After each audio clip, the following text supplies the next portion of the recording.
Good morning. My name is Nathan Goodrich, Operations Section Chief for Northwest Team 3. I'm going to give you an update on the Sugarloaf incident.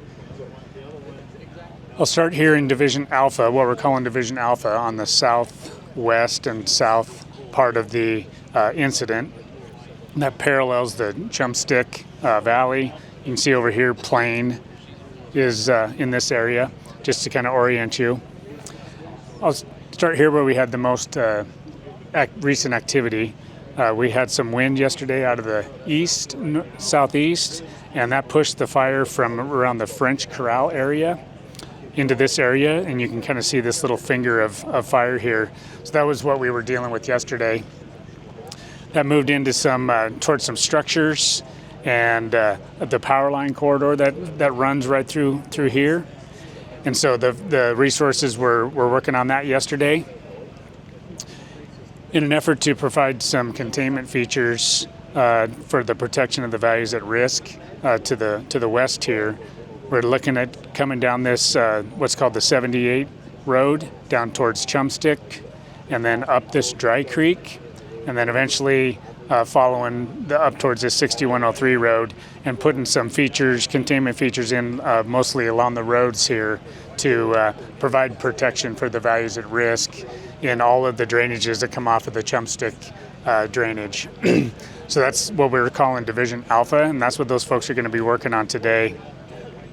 Up here on this northwest corner, Division Mike, those resources are working in the upper headwaters of Beaver Creek, 6103 Road, 6105, and again working on some containment features to get back up on top of the ridge here, up to the 52 Road, and can provide some containment for future fire spread to the northwest. Up on top, that's also a little bit of Division Mike towards Sugarloaf Peak and the lookout, which has been protected. So those resources are working along the 52 Road and working out towards the top of Indian Creek, and again in an effort to slow the fire spread to the north, primarily utilizing roads and natural features. So that's up in Division Mike along Iniat Ridge here. As we move over into Division Sierra, that's going to be the Indian Creek, Tillicum Creek, Tye Road area is what we're looking at here for Division Sierra.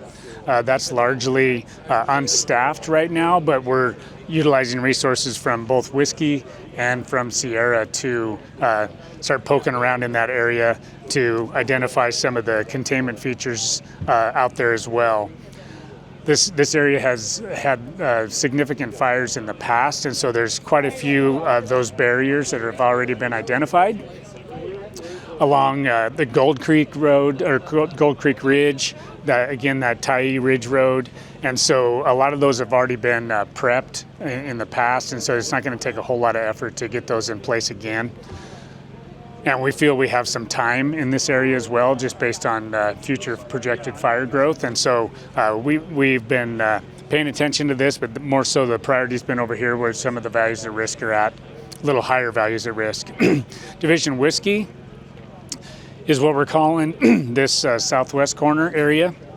That goes from French Corral all the way around over here to Indian Creek. And those resources are working in the Mosquito Ridge and the Roaring Ridge area, right along that power line corridor. There's some telecommunication infrastructure up here as well that they're working on protecting. The fire has burned down into this Clochman Creek drainage, and the resources and aviation resources have been working on that.